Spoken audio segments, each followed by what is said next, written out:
Juan 5. Una curación y un discurso. A Jesús sana a un hombre en el estanque de Betesda. 1:1-4. El estanque de Betesda. Después de estas cosas había una fiesta de los judíos, y subió Jesús a Jerusalén. Y hay en Jerusalén, cerca de la puerta de las ovejas, un estanque, llamado en hebreo Betesda, el cual tiene 5 pórticos. En estos yacía una multitud de enfermos, ciegos, cojos y paralíticos, que esperaban el movimiento del agua. Porque un ángel descendía de tiempo en tiempo al estanque, y agitaba el agua, y el que primero descendía al estanque después del movimiento del agua, quedaba sano de cualquier enfermedad que tuviese. Una fiesta de los judíos. No sabemos qué fiesta era esta, pero probablemente era una de las 3 fiestas principales en las que la asistencia era requerida. Y el debate se centra en si esta era la Pascua, el Purim o el Pentecostés.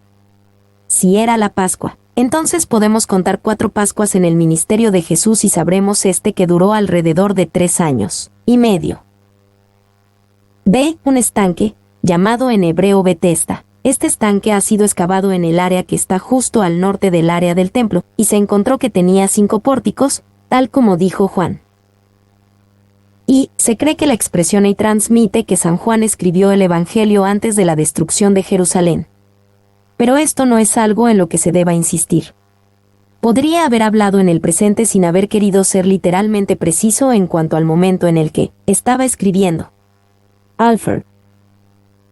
2. Hay una iglesia de la época de las cruzadas cerca de los restos de este estanque. Que ellos, los cruzados, consideraban este estanque como el que se menciona aquí, se demuestra por la representación en la pared de la cripta del ángel agitando el agua. C. Porque un ángel descendía, el que primero descendía, quedaba sano. Muchos enfermos y heridos se reunían en este estanque con la esperanza de sanar. Tal vez esta esperanza de sanar era real, y Dios honraba una liberación de fe. O, puede ser que esto fuera solamente una leyenda, aún así, una multitud de enfermos la creía. Y las palabras desesperaban el movimiento del agua hasta quedaba sano de cualquier enfermedad que tuviese, no se encuentran en muchos manuscritos antiguos. Sin embargo, se demuestra que esa percepción de que el primero en tocar el agua recibía sanidad era verdadera en las palabras de Juan 5:7. 2. Por la evidencia MSS. Este versículo y la última cláusula del versículo 3 parecen no ser de Juan, sino más bien una inserción muy temprana, por lo menos tan temprana como Tertulio, en el segundo siglo. Trench. 3. De tiempo en tiempo. Clarke y otros creen que este tiempo era el tiempo de la fiesta, tal vez específicamente la Pascua. La idea es que las personas se reunían alrededor del estanque esperando sanidad en la temporada de Pascua u otras temporadas de fiestas. Una vez al año, solamente, decía Tertulio. Otros, es más probable, en todas sus fiestas grandes, cuando personas de todas partes se reunían en Jerusalén. 4. Si hubo personas que hubieran sido sanadas por las aguas del estanque de Betesda, fueron una de las muchas ocasiones inusuales de sanidad en la Biblia. Algunos fueron sanados por una olla de potaje purificada. 2 Reyes 4, 38-41. Naamán fue sanado por lavarse en el río Jordán. 2 Reyes 5, 10-14. Uno fue sanado por tocar los huesos de Eliseo. 2 Reyes 13, 20-21. Algunos fueron sanados cuando la sombra de Pedro cayó sobre ellos. Hechos 5, 14-16. Algunos fueron sanados cuando ponían sobre ellos los paños de Pablo. Hechos 19, 11-12. Dios puede y hace cosas de formas inesperadas. Pero algo no es necesariamente de Dios simplemente porque es inesperado o inusual. 2, 5-6. Jesús cuestiona a un hombre enfermo. Y había allí un hombre que hacía 38 años que estaba enfermo. Cuando Jesús lo vio acostado, y supo que llevaba ya mucho tiempo así, le dijo, ¿quieres ser sano? A un hombre que hacía 38 años que estaba enfermo. Este hombre había sufrido de una condición paralítica por mucho tiempo, y aparentemente frecuentaba el estanque de Betesda con la esperanza de sanar. Era una esperanza que lo había desilusionado por mucho tiempo, 38 años. B. Jesús lo vio acostado. Por alguna razón, Jesús eligió a este hombre entre la gran multitud de enfermos. Juan 5:3.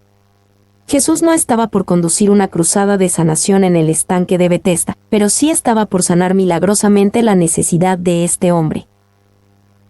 Y había ahí una multitud de personas necesitadas. Sin embargo, ninguno de ellos vio a Jesús. Una ceguera había caído sobre estas personas en el estanque. Ahí estaban ellos, y ahí estaba Cristo, quien podía sanarlos, pero ninguno de ellos lo buscó. Sus ojos estaban puestos en el agua, esperando que fuera agitada. Estaban tan agobiados con su propio camino, que el camino verdadero fue desatendido. Spurgeon. 2. Spurgeon se imaginaba a una multitud esperando alrededor de las aguas del estanque de Betesda, todos ellos esperando en vez de mirar a Jesús. Spurgeon pensaba en lo tonta que esta espera es para muchas personas. Algunos esperan una temporada más conveniente. Algunos esperan sueños y visiones. Algunos esperan señales y maravillas. Algunos esperan ser obligados. Algunos esperan un avivamiento. Algunos esperan sentimientos particulares. Algunos esperan una celebridad. ¿Se quiere ser sano? Esta fue una pregunta sincera. Jesús sabía que no todas las personas enfermas quieren ser sanadas, y que algunas están tan desanimadas que alejan toda esperanza de ser sanadas. Jesús lidiaba con un hombre que podía tener su corazón tan marchito como sus piernas. Por lo tanto, intentó edificar la fe de este hombre. Y, sin duda, es posible que la larga enfermedad de este hombre, que aparentemente no tenía cura, le haya dado una apariencia de letargo y abatimiento, y la pregunta se pudo haber derivado de esto. Alford. 2. Es posible que Jesús preguntara esto incluso cuando las aguas se estaban agitando y las personas comenzaban a brincar y aventarse sobre ellas, cada uno esperando la evidencia de que ellos eran los favorecidos. El hombre con el que Jesús habló sabía que él no era uno de los favorecidos, y no tenía esperanza real de ser sanado. 3. En el caso particular de este hombre, es razonable preguntarnos si realmente quería ser sanado un mendigo en el este. A menudo pierde una buena vida al ser sanado de su enfermedad. Barclay, aunque su situación era muy mala, por lo menos estaba familiarizado con ella. 3. 7-9, el hombre responde y Jesús lo sana. Señor, le respondió el enfermo, no tengo quien me meta en el estanque cuando se agita el agua, y entre tanto que yo voy, otro desciende antes que yo. Jesús le dijo, levántate, toma tu lecho, y anda. Y al instante aquel hombre fue sanado, y tomó su lecho, y anduvo. Y era día de reposo aquel día. Ah, Señor, le respondió el enfermo, no tengo quien me meta en el estanque. El hombre lisiado asumió que Jesús sabía cómo funcionaban las cosas en el estanque de Betesda, y le explicó a Jesús por qué para él no era posible ser sanado. Naturalmente, el hombre no podía pensar en ninguna otra manera de satisfacer su necesidad. Y el hombre era un caso interesante de esperanza combinada con desesperanza. Tenía esperanza o nunca hubiera ido al estanque de Betesda. Sin embargo, una vez ahí, tenía poca esperanza de ser el favorecido que ganara sanidad ese día. 2. Otro desciende antes que yo. La respuesta del hombre implicaba la creencia popular de que quienquiera que se metiera inmediatamente después de que el agua se agitara sanaría. Alford. 3. El hombre enfermo hace lo que casi todos hacemos. Limita la ayuda de Dios a sus propias ideas y no se atreve a prometerse más de lo que concibe en su mente. Calvin. Ve, levántate, toma tu lecho, y anda. Jesús le dijo al hombre que hiciera lo que no podía hacer. Estando paralizado, era imposible que se levantara o tomara su lecho o que caminara. En ese momento, Jesús lo desafió a creerle por lo imposible. Y su lecho no era una cama completa, sino un camastro. Morris sobre la palabra griega antigua traducida como lecho, es aparentemente macedonia en origen y denota cama plegable, un camastro. 2. Es fácil imaginar que la primera reacción del hombre fue, yo no puedo hacer eso, ¿por qué intentarlo siquiera? Sin embargo, algo maravilloso motivó al hombre a decir, si este hombre me dice que lo haga, lo intentaré. Jesús guió al hombre hacia una respuesta de fe.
El pueblo de Dios puede poner las manos unos sobre otros en oración, pidiéndole a Dios por sanidad, y las personas pueden sanar. Marcos 16, 17-18.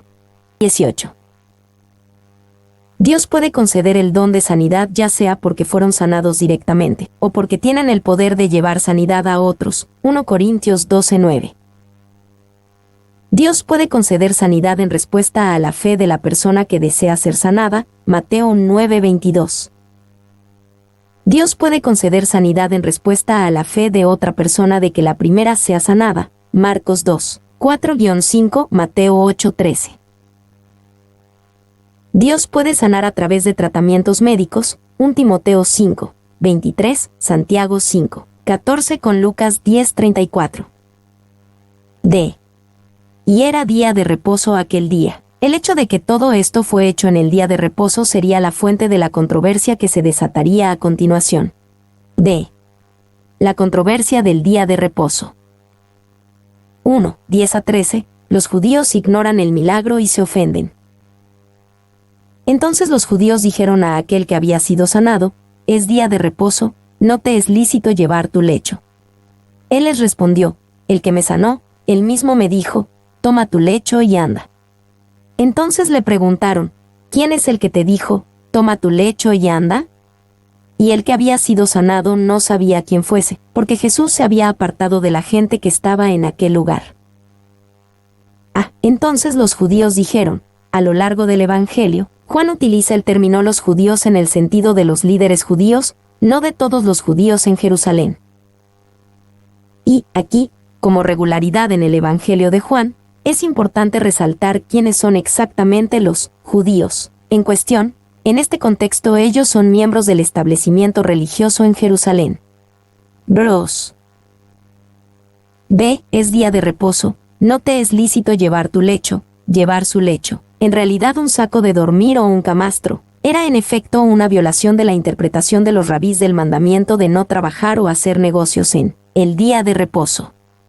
No era una violación a la ley del día de reposo de Dios, sino a la interpretación humana de la ley de Dios. Y los rabís en el tiempo de Jesús solemnemente alegaban que un hombre pecaba si cargaba una aguja en su túnica, en el día de descanso.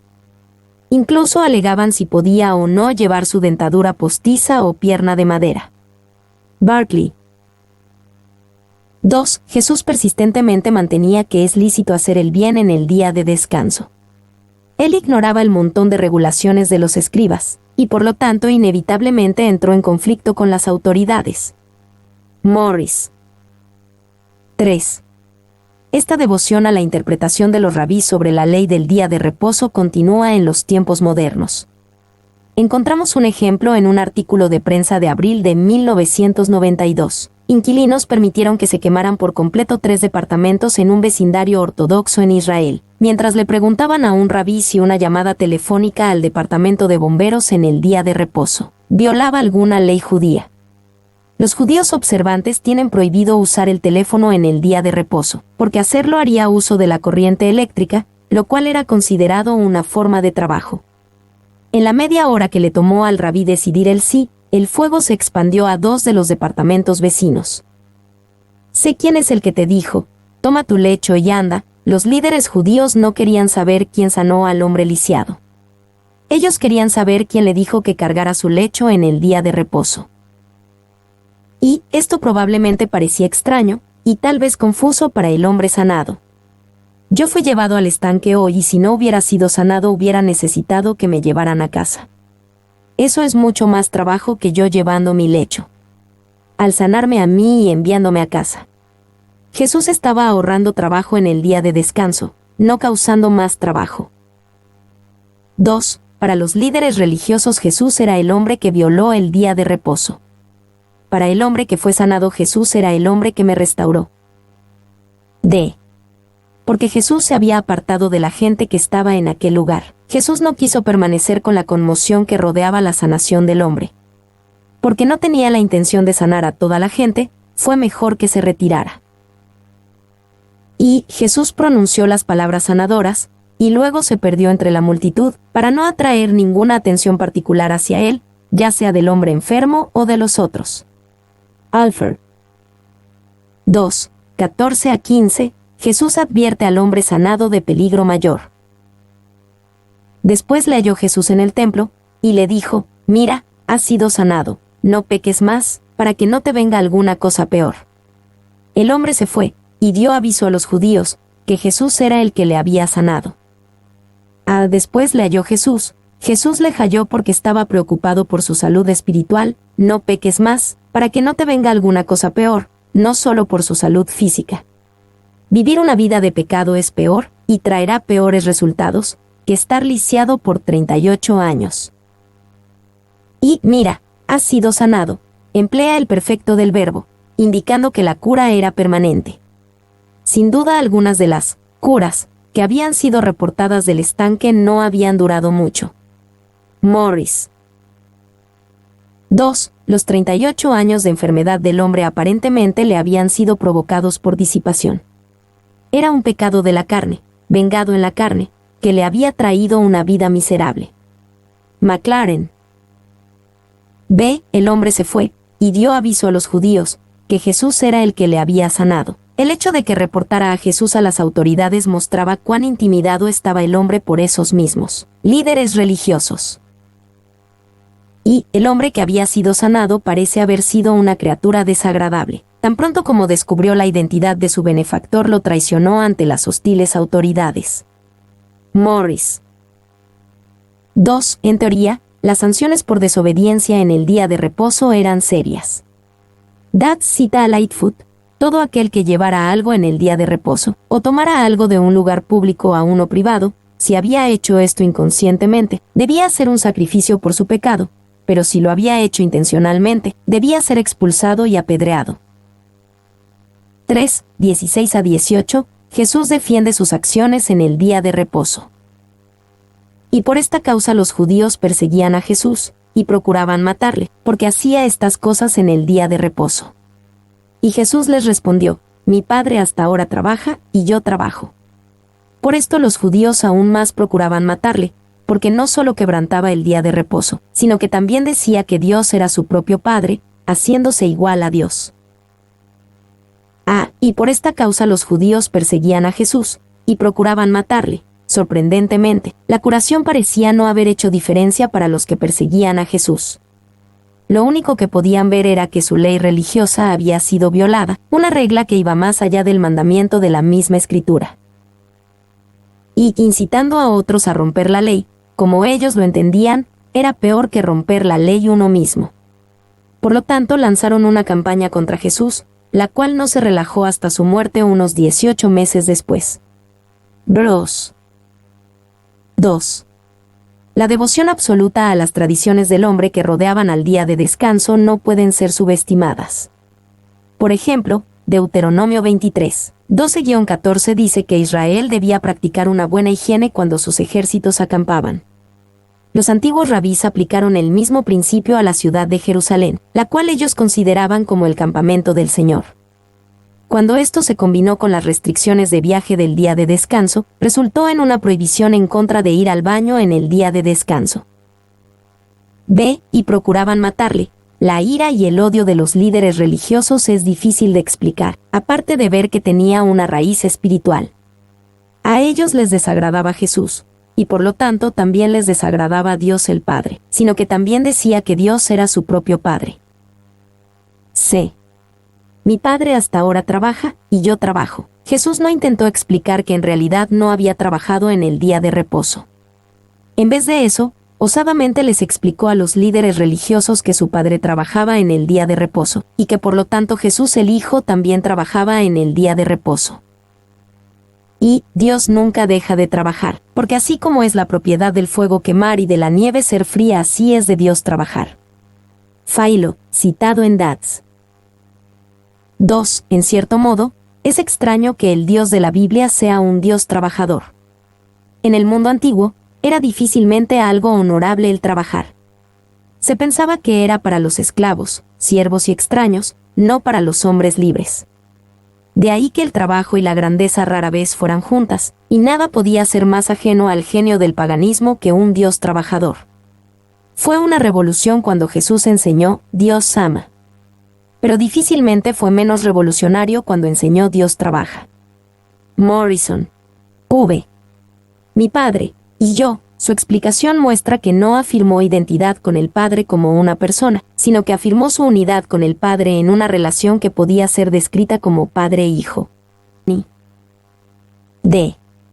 También decía que Dios era su propio Padre, haciéndose igual a Dios. Los líderes religiosos no pasaron por alto el hecho de que Jesús afirmara ser igual a Dios. Ellos entendieron claramente cuando Jesús dijo de esta manera única que Dios era su Padre. Él se declaró a sí mismo igual a Dios. Y él estaba afirmando que Dios era su Padre en un sentido especial. Él estaba afirmando que participaba de la misma naturaleza de su Padre. Esto involucraba igualdad. Morris también nota que los verbos quebrantaba y decía están en tiempos continuos. Jesús rompió habitualmente las reglas del día de descanso impuestas por el hombre y habitualmente dijo ser igual a Dios.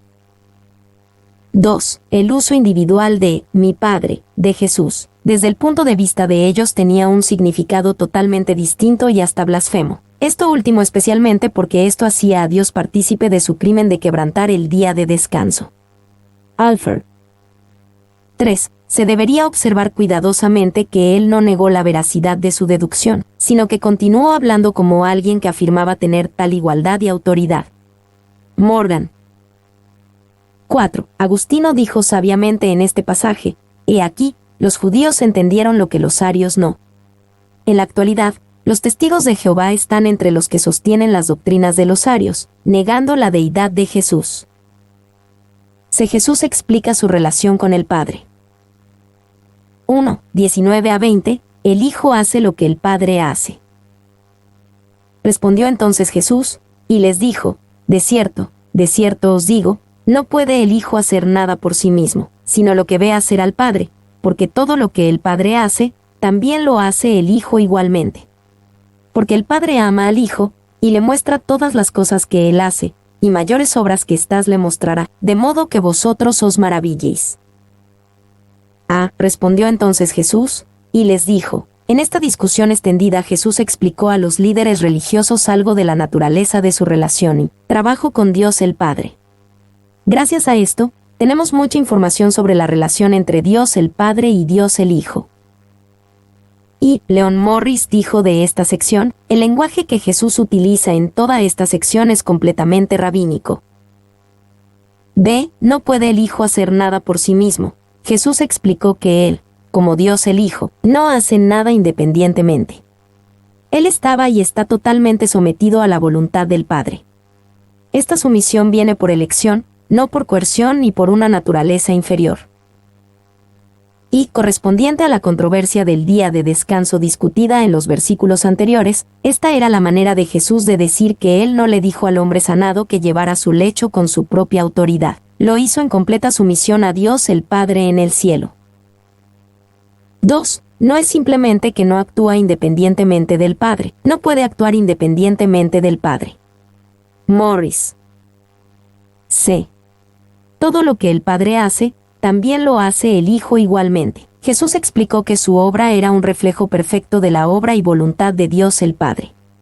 Jesús nos mostró exactamente lo que son la obra y la voluntad de Dios. Y el Padre no es pasivo en el asunto, simplemente permitiéndole a Jesús descubrir lo que pueda de la voluntad de Dios, sino que el Padre le muestra.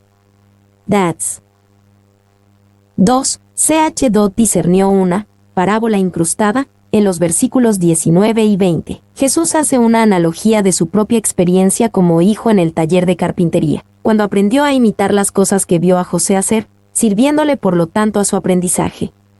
Bros. 3.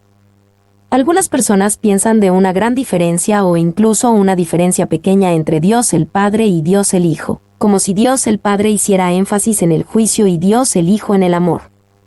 Algunas veces piensan de la misma manera sobre lo que ellos llaman el Dios del Antiguo Testamento y el Dios del Nuevo Testamento. Esta manera de pensar es equivocada. Usualmente se deriva de negarse a ver la manifestación de amor en Dios el Padre, o la demostración de justicia en Dios el Hijo. 4. Él también está explicando, por inferencia, el misterio de la encarnación que Dios el Hijo al volverse hombre no dejó de ser Dios, y que la personalidad de Jesús es la personalidad de Dios el Hijo. Trench. D. El Padre ama al Hijo. La relación entre el primer y el segundo miembro de la Trinidad no es la de un amo con un esclavo, ni la de un empleador y un empleado, sino la de un padre y un hijo, unidos por amor. Y el Padre ama al Hijo. El tiempo denota un amor continuamente habitual. El Padre nunca deja de amar al Hijo. Punto. Morris.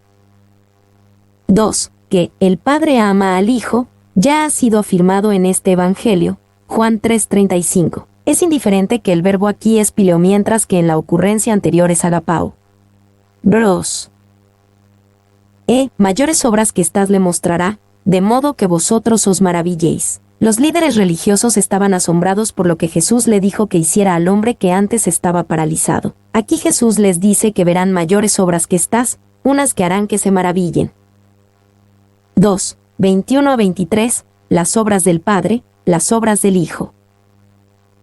Porque como el Padre levanta a los muertos, y les da vida, así también el Hijo a los que quiere da vida. Porque el Padre a nadie juzga, sino que todo el juicio dio al Hijo, para que todos honren al Hijo como honran al Padre.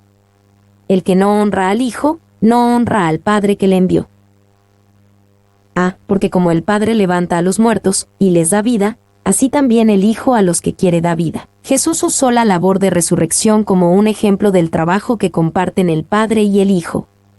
Aquí el Hijo tiene el poder y la autoridad de levantar a los muertos y darles vida tal como el Padre lo hace. Y, en esto Jesús apeló al máximo poder. Es difícil pensar en un poder y autoridad más grandes que el de resucitar a los muertos. Los líderes religiosos no querían pensar mucho en la habilidad de Jesús para sanar al paralítico. Se enfocaron en él como interruptor del día de reposo. Sin embargo, el poder de Jesús iba más allá del poder para sanar. 2. El Hijo a los que quiere da vida. Aquí nuestro Señor señala su poder soberano e independencia. Él da vida según propia voluntad, no siendo obligado a suplicar por el poder por el cual era hecho, como lo hacían los profetas, siendo su propia voluntad absolutamente suficiente en cada caso. Clarke. B. Sino que todo el juicio dio al Hijo. Jesús utilizó la labor del juicio como un ejemplo de la división de la labor entre el Padre y el Hijo. Es delante del Dios Hijo que las personas se presentarán en el día del juicio. Incluso durante su ministerio terrenal, Jesús fue una especie de juez entre la humanidad. Y solo estar ante la presencia de Jesús lleva a uno a saber, no soy como él. Jesús vio al joven rico, y éste fue juzgado. Vio a Simón Pedro, y éste fue juzgado. Esas no fueron miradas de ira, fueron de amor. Sin embargo, cuando vieron el rostro de Jesús supieron que les fue extendido un amor del cual no eran dignos. 2. Donde quiera que Jesús estaba el elemento del juicio. Siempre había autorreproche donde estaba Jesús. Los hombres se avergonzaban de sí mismos, y no sabían por qué. Su vida era un incesante acto de amor, y aún así era un incesante acto de juicio. Morrison. C. Para que todos honren al Hijo como honran al Padre. Dios el Padre dio esta labor de juicio a Dios el Hijo para que las personas honraran a Jesús como debían, y debían honrar al Hijo tal como honran al Padre. No honrar a Dios Hijo significa que es imposible honrar también al Padre que envió al Hijo. Y esta era una clara declaración de deidad. Si Jesús que se designó a sí mismo como el Hijo no era Dios, entonces sería idolatría honrar al Hijo como honran al Padre.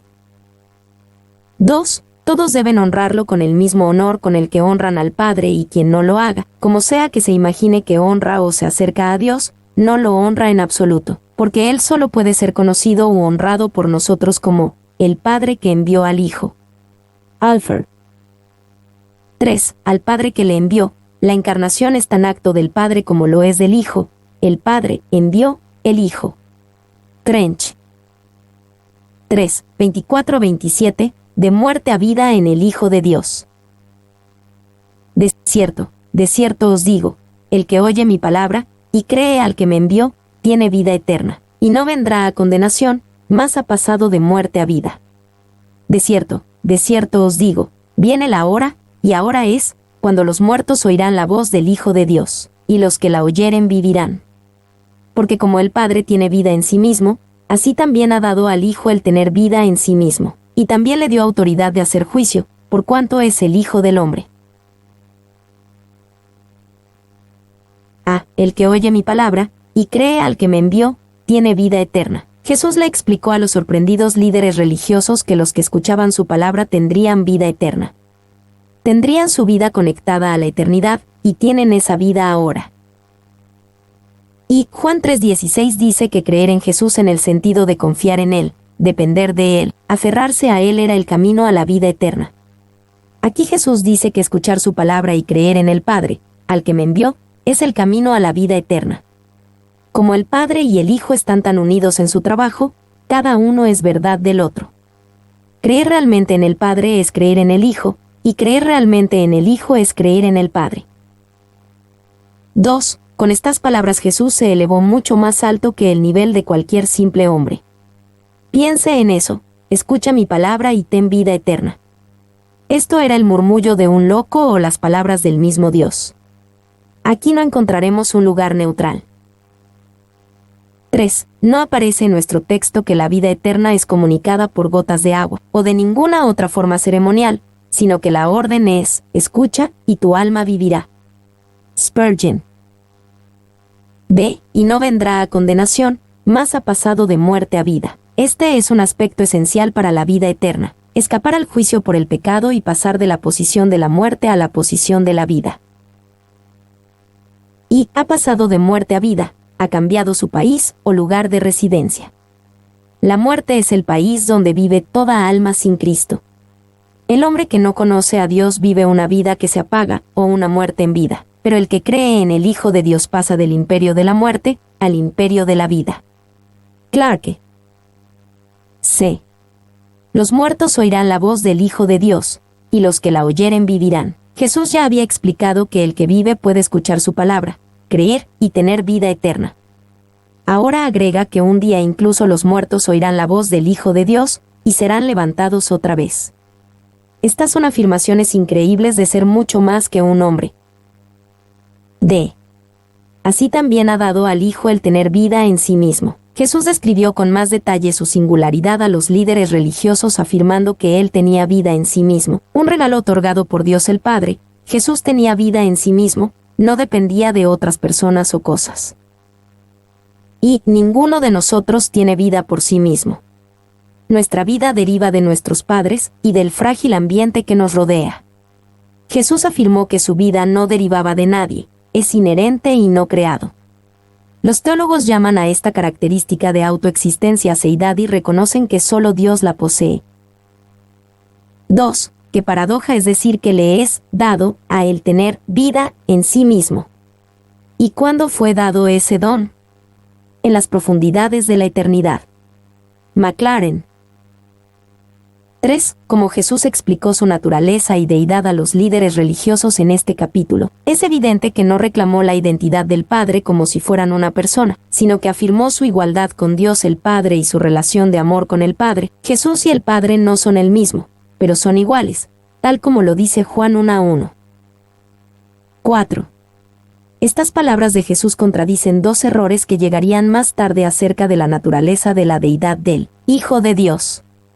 Una es llamada a veces la doctrina solo Jesús, confundiendo al Padre y al Hijo, antiguamente conocido como sabelianismo, y sostenida en la actualidad por grupos como los pentecostales. El otro es el error de que Jesús no es Dios, antiguamente conocido como arianismo, y es sostenido hoy por los testigos de Jehová.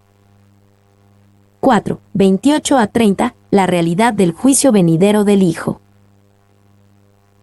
No os maravilléis de esto, porque vendrá hora cuando todos los que están en los sepulcros oirán su voz, y los que hicieron lo bueno, saldrán a resurrección de vida, mas los que hicieron lo malo, a resurrección de condenación. No puedo yo hacer nada por mí mismo, según oigo, así juzgo, y mi juicio es justo, porque no busco mi voluntad, sino la voluntad del que me envió, la del Padre. Vendrá hora cuando todos los que están en los sepulcros oirán su voz. Anteriormente Jesús dijo que todos los que tienen vida eterna escucharán su voz y vivirán, Juan 5:25. Ahora extiende el concepto de resurrección para toda la humanidad, tanto los que hicieron lo bueno como los que hicieron lo malo. Y esto no significa que la salvación tiene como base las buenas obras, pues este mismo Evangelio deja claro una y otra vez que los hombres entran a la vida eterna cuando creen en Jesucristo, pero las vidas que viven forman la prueba de la fe que profesan. Morris. B. Resurrección de vida. Resurrección de condenación. Jesús explicó esto a los asombrados líderes religiosos para explicarles quién era Él, la naturaleza de su autoridad y deidad. Al mismo tiempo, nos dice algo sorprendente sobre la humanidad, que todos, tanto los que hicieron lo bueno como los que hicieron lo malo, vivirán por siempre, más allá de la vida física y material que conocen en esta tierra en esta época. Jesús les ordenará que se levanten en ese día, en cuerpos aptos para la eternidad. Y la doble resurrección asume que tanto los justos como los malvados recibirán cuerpos en la vida futura y, probablemente cada cuerpo expresará el carácter de la persona que fue resucitada. Tenny. C. Mi juicio es justo. Jesús explicó que Él está calificado como un juez completamente justo, porque su poder es en sumisión a Dios el Padre. Él repitió los temas. No puedo yo hacer nada por mí mismo, no busco mi voluntad, sino la voluntad del que me envió, la del Padre. D. El quíntuple testimonio de quién es Jesús. 1. 31-32. Jesús menciona un testimonio que va más allá de su testimonio de sí mismo. Si yo doy testimonio acerca de mí mismo, mi testimonio no es verdadero. Otro es el que da testimonio acerca de mí, y sé que el testimonio que da de mí es verdadero. Si yo doy testimonio acerca de mí mismo, mi testimonio no es verdadero. Como para todos los demás, para Jesús no era suficiente afirmar cosas sobre sí mismo. Tenía que haber un testigo externo e independiente de su verdadera identidad y naturaleza. Y este principio es establecido por Deuteronomio 19:15, el cual dice que solo por el testimonio de 2 o 3 testigos se mantendrá la acusación. Jesús les explicó a los líderes religiosos que Él era Dios, pero su testimonio por sí solo no era suficiente. B. Otro es el que da testimonio acerca de mí. En el siguiente pasaje, Jesús trajo a 3 testigos dignos de confianza que atestiguarán que Él es igual al Padre. Jesús consideró importante darles una razón para creer más allá de lo que decía de sí mismo. 2. 33-35. El testimonio de Juan el Bautista. Vosotros enviasteis mensajeros a Juan, y él dio testimonio de la verdad. Pero yo no recibo testimonio de hombre alguno, mas digo esto, para que vosotros seáis salvos. Él era antorcha que ardía y alumbraba, y vosotros quisisteis regocijaros por un tiempo en su luz. Vosotros enviasteis mensajeros a Juan, y él dio testimonio de la verdad. Jesús notó que los líderes religiosos conocían y habían escuchado de Juan el Bautista ellos mismos. Ellos necesitaban pensar y creer lo que Juan había dicho sobre Jesús. B. Él era antorcha que ardía y alumbraba, y vosotros quisisteis regocijaros por un tiempo en su luz. Los líderes religiosos aceptaron la obra de Juan el Bautista por un tiempo. Necesitaban continuar creyéndole a Juan sobre Jesús el Mesías. Y nuestro Señor tomó la expresión de lámpara de la ordinaria tradición de los judíos, quienes llamaban a sus doctores eminentes las lámparas de Israel. Clarke. 2. Dijo que Juan era la lámpara que ardía y alumbraba. Este era el tributo perfecto para él. A. Una lámpara lleva una luz prestada. No alumbra en sí misma, es encendida. D. Juan tenía calidez, pues el suyo no era el frío mensaje del intelecto, sino el ardiente mensaje de un corazón encendido. C. Juan tenía luz. La función de la luz es guiar, y Juan guiaba hacia el camino del arrepentimiento y hacia Dios. D. En la naturaleza de las cosas una lámpara se quema sola, al dar luz se consume a sí misma. Juan debía menguar mientras que Jesús crecía. El verdadero testigo se quema a sí mismo por Dios. Li. 3. Regocijaros, brincar de alegría, como lo expresaríamos. Se alegraron en sobremanera al escuchar que el Mesías había llegado, pues esperaban que Él los liberara del yugo romano, pero cuando la liberación espiritual, de momento infinitamente mayor, les fue predicada, ellos la rechazaron así como a la luz que la hizo manifiesta. Clarke. 3:36. El testimonio y las obras de Jesús. Mas yo tengo mayor testimonio que el de Juan, porque las obras que el Padre me dio para que cumpliese, las mismas obras que yo hago, dan testimonio de mí, que el Padre me ha enviado. Además yo tengo mayor testimonio que el de Juan, las mismas obras que yo hago. Jesús declaró otro testigo con respecto a su identidad y deidad, las mismas obras que hizo. Esta presente controversia inició con la increíble sanación de un hombre que había estado paralizado por 38 años. Esta fue una de las muchas obras que testificaban de la deidad de Jesús. B. Las mismas obras que yo hago, dan testimonio de mí. La mayoría de los milagros de Jesús fueron simples actos de compasión y misericordia, hechos para gente sencilla y necesitada. En esto, sus obras dan testimonio del corazón de Dios. Los judíos buscaban un Mesías milagroso, pero no esperaban a uno que expresara su milagroso poder en simples actos de compasión y misericordia. Ellos esperaban que el Mesías utilizara su milagroso poder para traer liberación militar y política a Israel.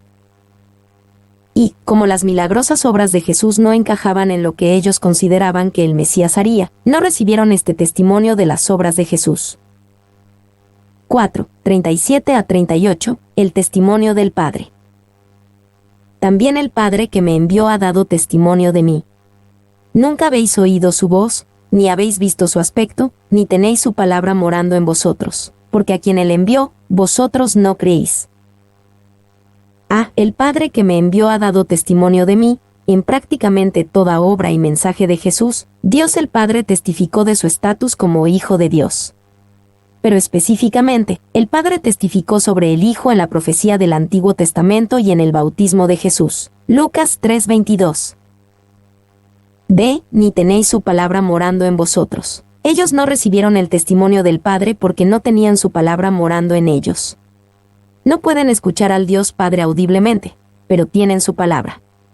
Son culpables porque no permanecen en la palabra que Dios les dio. 5:39. El testimonio de las Escrituras. Escudriñad las Escrituras, porque a vosotros os parece que en ellas tenéis la vida eterna, y ellas son las que dan testimonio de mí. Escudriñad las Escrituras. En teoría, los líderes religiosos en el tiempo de Jesús amaban y valoraban las Escrituras, utilizadas aquí en el sentido del Antiguo Testamento. Ellos estudiaban y memorizaban y meditaban en ellas continuamente, pensando correctamente que la vida eterna se encontraba en la revelación de Dios. Y las leían con una reverencia rígida y supersticiosa por la letra, y nunca penetraron en las grandes verdades a las cuales apuntaban. Morris.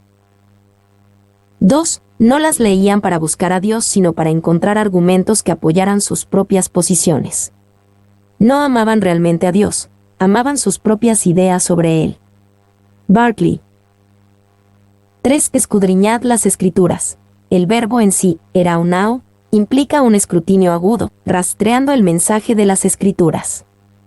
La tragedia era que estas personas, a pesar de su minuciosa exploración de los escritos sagrados, nunca encontraron la pista que los llevaría a su meta. Bros. B. Ellas son las que dan testimonio de mí. Si su estudio de las Escrituras fuera preciso y sincero, verían que éstas hablaban del Mesías, el Hijo de Dios. Su reconocimiento de y creencia en Jesús era una medida de su verdadero entendimiento de las Escrituras. 6. 40-44. La razón de su incredulidad. Y no queréis venir a mí para que tengáis vida. Gloria de los hombres no recibo. Mas yo os conozco, que no tenéis amor de Dios en vosotros. Yo he venido en nombre de mi Padre, y no me recibís. Si otro viniere en su propio nombre, a ese recibiréis. Como podéis vosotros creer, pues recibís gloria los unos de los otros, y no buscáis la gloria que viene del Dios único. Y no queréis venir a mí. Los líderes religiosos no estaban dispuestos, a pesar de que tenían todo el testimonio que uno podía desear. Estaban más preocupados por la gloria de los hombres, no por la gloria que viene de Dios. No buscáis la gloria que viene del Dios único. Y Jesús dejó claro que la vida se encuentra en cumplir con la orden venir a mí. Cristo es una persona viva, llena de poder para salvar. Él no ha puesto su salvación en sacramentos, o libros, ni sacerdotes, sino que la mantiene en sí mismo, y si usted quiere tenerla debe venir a Él. Spurgeon. 2. Su negativa de venir a Jesús fue a pesar de su escudriñamiento de las Escrituras. Juan 5:39. Ellos escudriñan las Escrituras, pero no quieren ir a Jesús. Entonces no es, por lo tanto, algo bueno el escudriñar las Escrituras? Sí que lo es, y mientras más las escudriñas mejor, pero aún no es la cosa, no es la obra salvadora. Ustedes pueden ser lectores de la Biblia, y aún así morir, pero esto no puede suceder nunca si ustedes vienen a Jesús por fe. Spurgeon.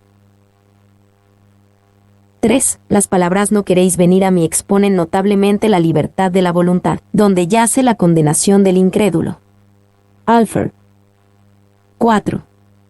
Déjeme decirle que llegará el día donde se retorcerá las manos con angustia al pensar que despreció esa vida.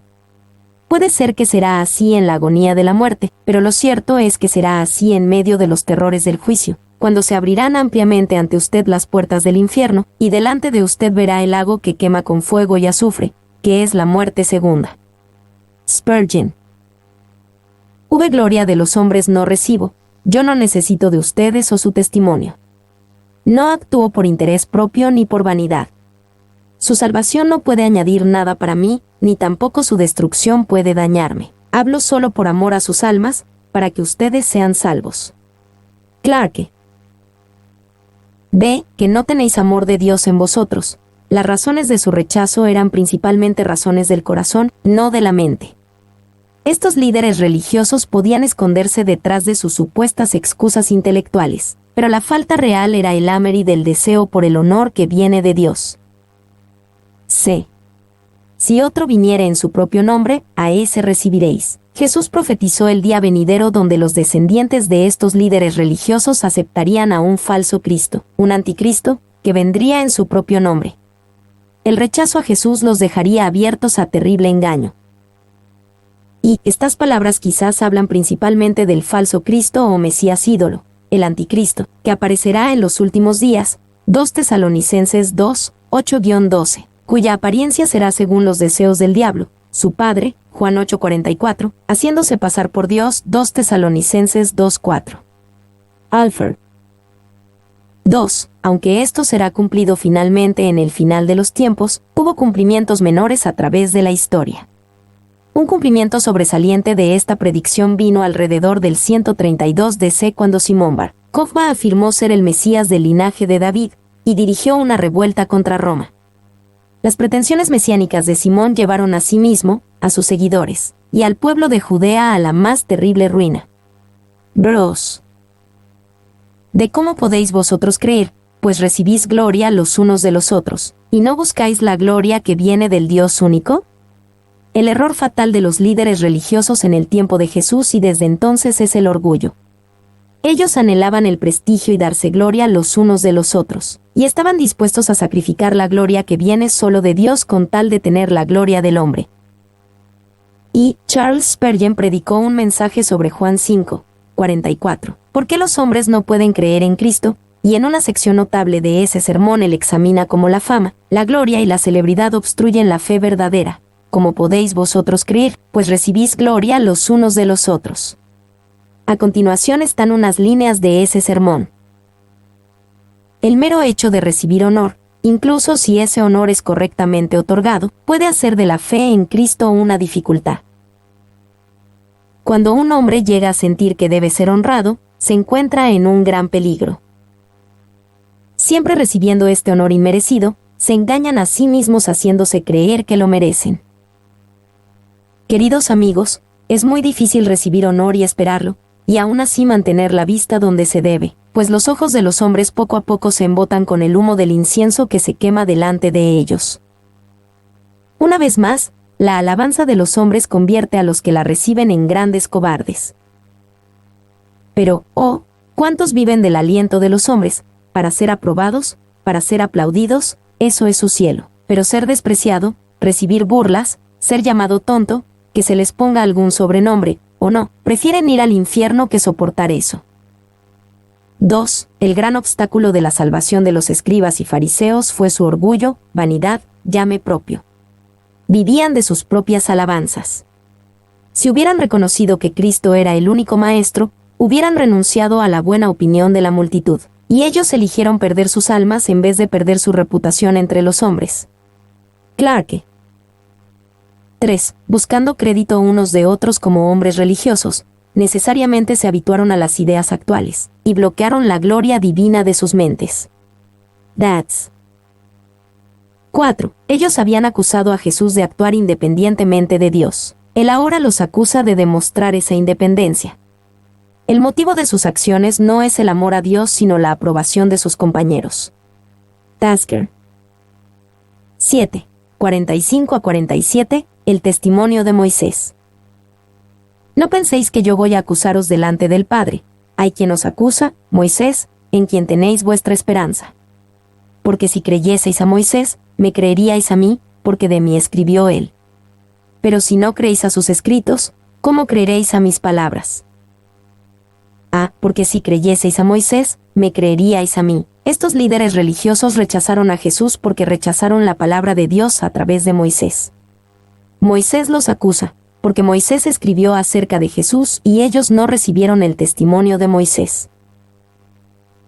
Porque de mí escribió él. Jesús dijo de las Escrituras que dan testimonio de mí, Juan 5:39.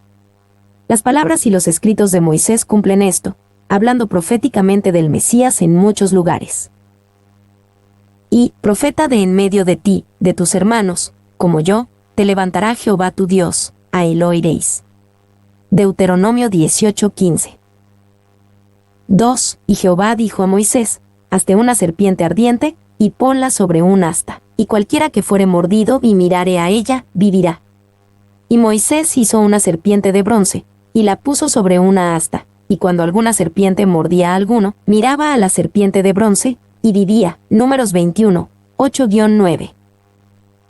3. Jesús fue representado en la roca que dio agua a Israel en el desierto. Números 20, 8-12 y 1 Corintios 10:4.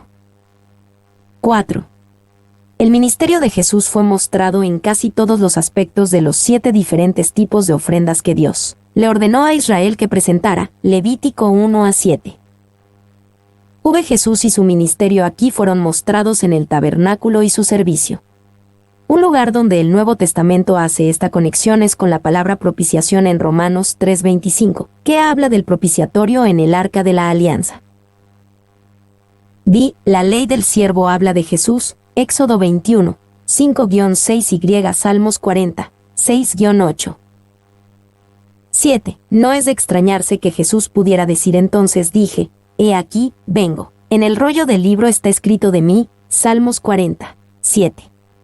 Él podía dar un estudio bíblico donde comenzando desde Moisés y siguiendo por todos los profetas, les declaraba en todas las escrituras lo que de él decían, Lucas 24:27.